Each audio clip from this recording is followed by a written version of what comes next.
Finally, done. My life, my love, that is my dream.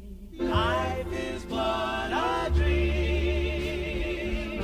It's what you make it. Always try to give.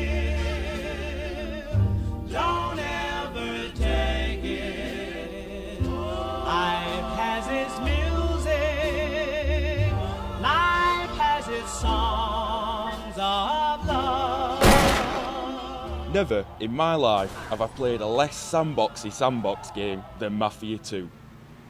The title promises much with its sprawling historical setting of Empire Bay and interpretation of New York City, but its exploration will never really extend too much beyond the storyline that the game sets out for you. Even if you try to do other things, the game pretty much throws it back in your face and tells you to go home. Come back some other time. I'm busy. Each mission is usually one of 3 variables, involving either a shootout, a fist fight, or some sneaking around. Mostly it's just shootouts, and gone are the context-based kills and reputation building of the first game.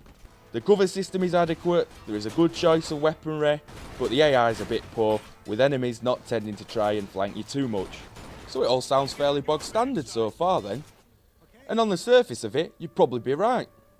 But what sets this game apart for me is that it has one of the most absorbing storylines and convincing characters that I have ever played. Damn it, Henry, I'm your friend here. I do the same thing for you and you know it. This has nothing to do with friendship, Vito. This is business.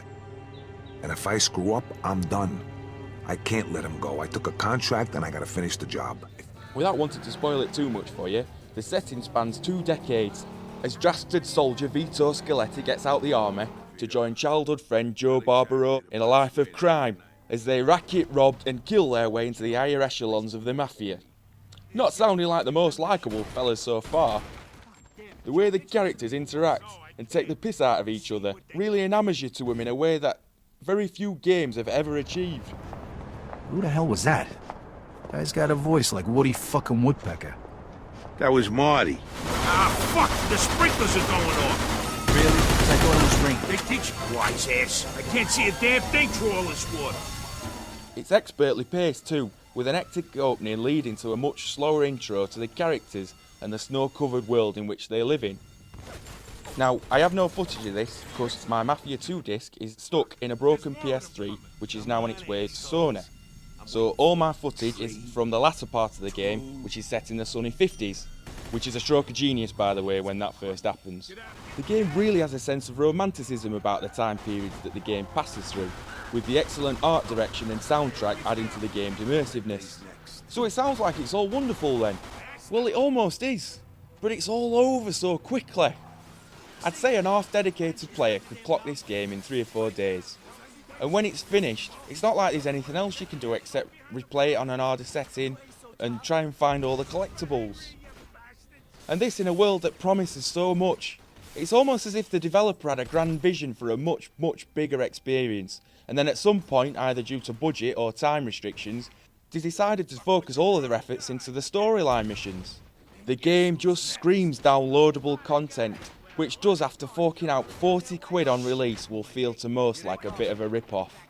But in spite of the game's fairly ordinary gameplay mechanics and misogynistic leanings, it's an extremely rewarding experience that if you can afford it, or you're patient enough to wait for the price to come down, I can heartily recommend.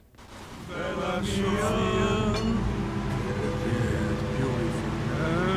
home, to my heart. My lips and This is the best part, the Italian. Hey, come on, Vito. You know this song, right? Yeah, let's go. Here we go.